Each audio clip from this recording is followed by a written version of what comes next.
UFC Fight Night Whittaker versus de Ridder prediction show on Ageless Talk Sports. It is live in Abu Dhabi on Saturday afternoon. The main card is at 3 o'clock, so be ready. And you need to make sure you watch the entire show because I have the Whittaker and de Ridder picks for you guys and the main card. So stay tuned for that. It's coming up here soon. But first, we have the Who You Got segment. We've been doing this here. Hope you guys like this. So who you got? UFC 318 in New Orleans. Max Holloway versus Dustin Poirier.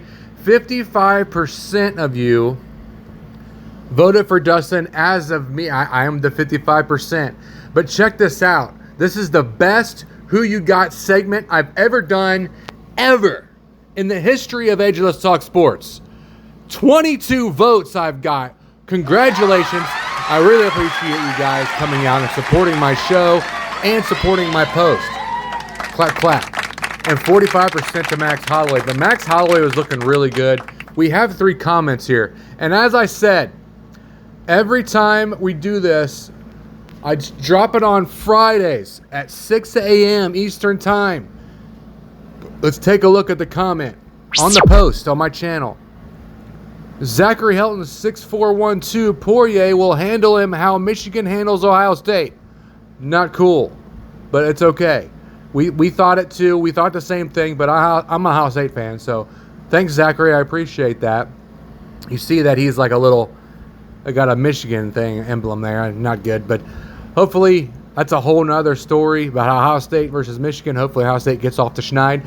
But as for UFC 318, Poirier did get the loss. It went to decision. And then we have Trent Does Things 3152. Says very true. And then he has a little smiley face as well.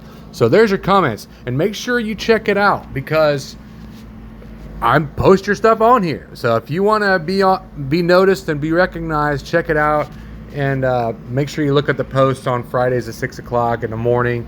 And then you don't have to be at 6 o'clock in the morning, but just make sure you comment and vote. Make sure you vote for who you want to win. That's going to be dropping tomorrow. All right. So, are you ready? UFC news coming out of Tom Aspinall.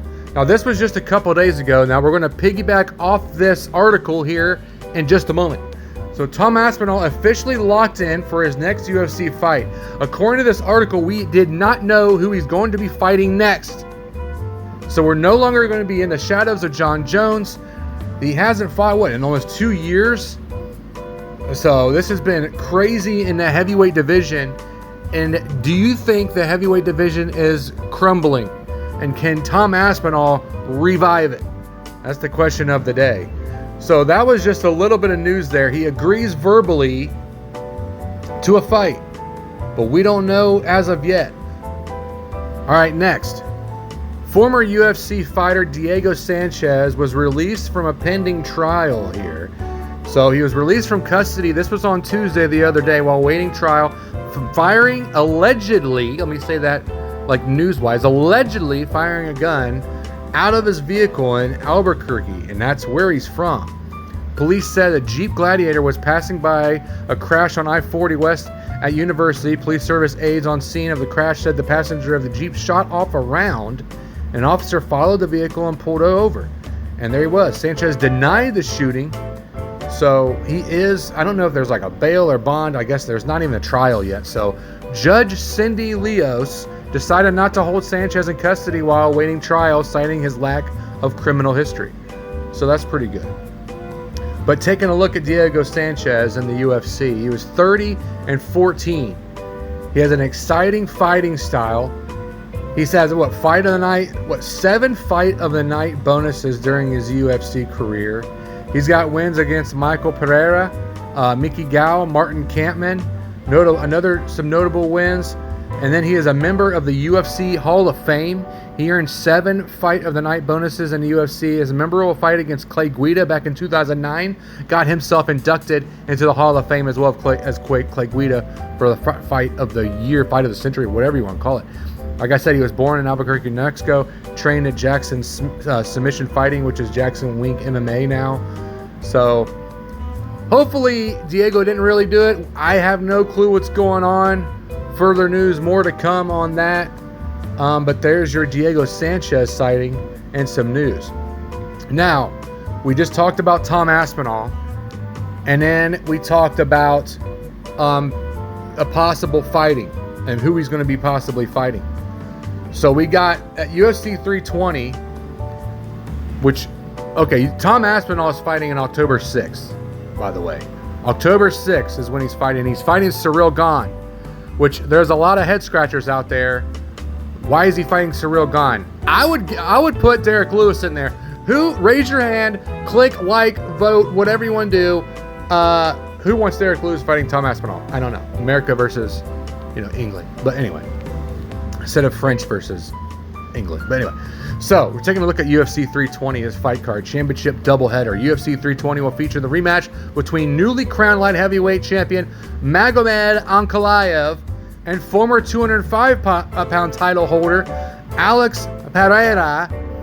In addition, Merab Dvalishvili, at 135, he's going to be taking on Corey Sandhagen. Now, remember a month back or something like that, Corey Sandhagen was in the crowd when they were all getting hyped up about everything. But it is Corey Sandhagen that's going to be taking him on. And this is Saturday, October 4th at T-Mobile Arena in Las Vegas. It's going to be on ESPN Plus pay-per-view and the ESPN on prelims. And there it is, the second fight for Ankalaev versus Pereira. And then Joe Piper's taking on Abus Magomedov, and then Yuri taking on Khalil Roundtree. Now, Yuri versus Roundtree is going to be an exciting fight, boys. How exciting? It's going to be fire. And then Shabazian's taking on Muniz, and Macy Chiasson versus Santos. It's going to be a banger. These are the main card and the prelims. It's going to be a smash 'em up banger. I'm so excited for this. And there is your UFC news. Thank you. I appreciate it. Thank you. All right. I'm so happy. We're going into the UFC Fight Night show. Yeah. Let's go get it. Whittaker versus de Ridder. Hey. Now, we are in, it's not a 6-fight main card, which allegedly it was supposed to be. A couple days ago, if you looked and tried to see it, it was going to be a 6-fight main card. And Bryce Mitchell was going to be on that main card at bantamweight, still at number 15, still ranked. You can say what you want against Bryce Mitchell, but he's pretty good. I don't know if he's going to get the win. What do you think? All right, so Nikita Krylov taking on Bogdan Guskov, Russia versus Uzbekistan. And let's take a look at Nikita Krylov, shall we? The Miner. Taking a look at his fight here before here. Fights. Krylov versus Reyes, April 12th, 2025. Just happened. He got knocked the F out against Reyes. And he did get the sub in the first round. And then he went against Spann back in March of 23. So he hasn't fought in a couple years. Just now coming back. 33 years old. Turned pro back in 2012. 16 wins by submission. 6 rear naked, 3 guillotines, an armbar, 2 Achilles locks, 2 Kimuras, a key lock, triangle, 12 by KO. So he's well versed all over the place. Stand up and ground. 23 first round finishes. Let me say that again. 23 first round finishes. Has won 9 of his last 14. 9 wins in less than a minute. But a notable here, he only fought once already this year, but he didn't fight 2 years ago, so he should be fresh, and he's only 33. So I think he's going to get the win here against this Uzbekistan guy. So as you're taking a look at some of the highlights. So I really think Nikita's going to get it. All right. So now we're going to be taking a look. Like I said, it's only going to be a 5-fight main card. I appreciate it. And it starts at 3. We talked about that earlier. So it's perfect to get off work. You come home, watch some fights, and still have dinner with the family and all that stuff, and still be able to do what you want to do. Asu Almabayev versus Jose Ochoa. Now, after I was going to toss up a little bit between these. So Jose Ochoa is who I'm going to be picking. And as you look at these highlights, you're going to see why. because the dude's a freaking beast. I'm not sure. It might be his. It's not his UFC debut. I'm not thinking. It might be, though. So, he fought against Durden, got his knockout. He did lose against Kavanaugh back in November of last year. So, he's already got a win already just a couple weeks ago via knockout. And then he's going to be taking on this fighter here from Kazakhstan.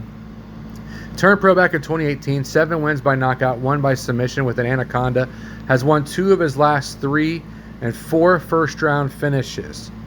So he's only got that 1 loss against Kavanaugh, and that went to a decision.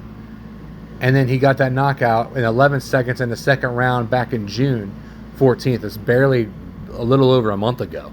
So now he's fighting again. He's pulling a Kevin Holland on him. Is Jose Ochoa ready to go?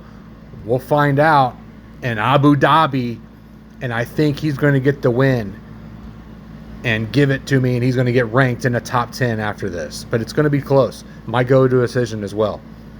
All right. Taking you to Shara Magomedov.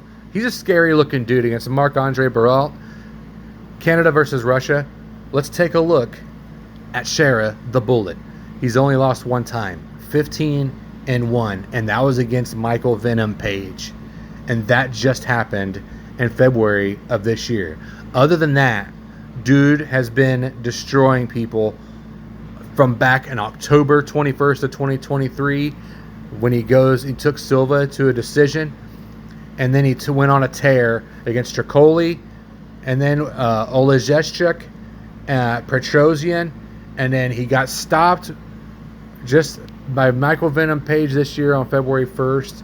So, 31 years old. He only has 1 eye. I mean, I don't know if you knew that or not, but he only has 1 eye. I don't know how it happened, but he does only have 1. So he turned pro since 2017. 12 wins by knockout, 7 first-round finishes. He defeated UFC vet Blood Diamond in 2019 kickboxing match. So, Shara Magomedov is a force to be reckoned with in the middleweight division, and this is only going to catapult him even more depending on how he finishes, and hopefully he does finish. All right, fast forward up to Peter Yan versus Marcus McGhee. Now, I have been, like I said, I took a little bit deeper dive in this show, and hope you guys appreciate that. But Peter Yan is very technical. We all know this. He's very technical at stand-up. But someone needs to come up in the bantamweights. I know it's a really stacked division, but I think this guy, after watching some of his highlights, if he can, hopefully he had a little bit of time to prepare for this camp against Peter Yan and just focus on kind of technical striking and technical defense. If he can stop being too over-aggressive when it looked like to me when he would go and kind of knock you down, he got a little bit too aggressive here. You can't do that against Peter Yan. If you drop Peter Yan, you gotta be patient, because if you try to come in there and just unload and empty the gas tank, but his nickname is the Maniac. So hopefully he can refrain from being a maniac for just a little bit during this fight. Just pick your moments and watch the leg kicks, because Peter Yan knows. If I know the Maniac doesn't block leg kicks, and I'm sure Peter Yan knows dude doesn't block leg kicks. So block Maniac, Marcus, block leg kicks, and if you do stun him, make sure you take your time on the ground and make sure you get the finish. Position over submission. That's what they always say. Is that right? So this is his UFC debut.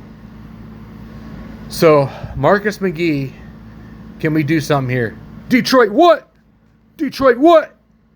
That's where he's from. 35 years old. He's still not old. Not that old. I'll take 35 right now.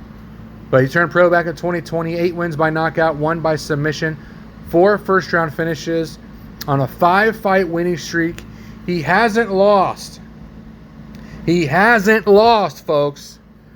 And Peter Yan's trying to stop the derailed train from coming into the bantamweight division, and what will happen if Marcus McGhee knocks out Peter Yan in the first round or at any moment in this fight. What will happen to Marcus McGhee? He'll catapult into bantamweight, and does he get a shot at the title right off the rip? What happens at UFC 320? So, I'm taking Marcus McGhee. I know he's probably definitely an underdog. Peter Yan is the third best bantamweight in the world. So if McGhee finishes, give him the title shot. All right. Again, this is live in Abu Dhabi on ABC and ESPN Plus. So check it out. We are finally here. Remember what I told you in the little teaser in the beginning of the show? Make sure you watch the whole entire show to see who I pick, Whittaker or de Ridder, and we're finally here. Let's do this. Number 5, Robert Whittaker taking on number 13, Reinier de Ridder. Now, Robert Whittaker is actually favored at minus 162 by the Netherlands at plus 136. Let's take a look at Robert Whittaker, shall we? I love Bobby Knuckles. Nicknames the Reaper. 27-8. Take a look at his previous fight history. We're just going to take a look at his 3. And he lost to Chimaev back in October of last year. But he got back-to-back wins back in 2024 against Aliskerov and Paulo Costa. But looked like Paulo Costa was kind of trying to revamp himself. He looked pretty good. Looked pretty good in his last fight, and he got the win. But we're talking about Robert Whittaker in the middleweight division. And I want to see what happens in the middleweight division. And I really want Robert Whittaker to get something done here. He's only 34, dude. He's only 34. And we're going to talk a little bit about him. 5 wins by submission, turned pro way back in 2009. A long time ago off the Ultimate Fighter Series smashes when he was a teammate Ben Holloway. He holds 2011 submissions by him. Born in New Zealand but raised in Australia from a very early age. 17 fights at middleweight. Has won 15 of his last 19 and 6 of his last 9. He can do stand and bang. He can take you to the ground. He can knock you out. He can submit you. He can do whatever he wants to do. And I think that's what he's going to do to de Ridder. Take de Ridder out of here, dude. What, are you in like one big fight and you think you're somebody special? Robert Whittaker's been around since 2009, bro. Get out. He's the first Australian UFC champion ever. Brazilian Jiu-Jitsu style. He's got a Hapkido and Goju Ryo karate as well. And notables here. He holds the record for the most fight night bonuses in the UFC middleweight division with 9. He's tied with Anderson Silva. If he gets a fight of the night bonus Saturday afternoon in Abu Dhabi, he's going to hold the all-time record in the UFC in the middleweight division. I'm really excited about that. Who has he beat? I'm glad you asked. Yoel Romero, Derek Brunson, Souza.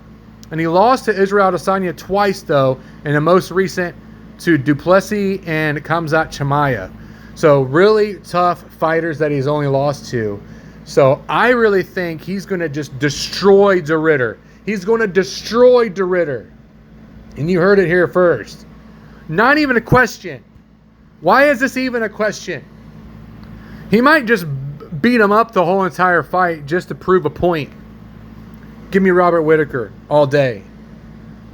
All right, there you go. Hope you guys enjoyed the show. Make sure you subscribe. Make sure you comment and vote. Friday morning Eastern Standard Time at 6 a.m. Make sure you vote on the who you got. Love you guys. God bless. Tip the waitress.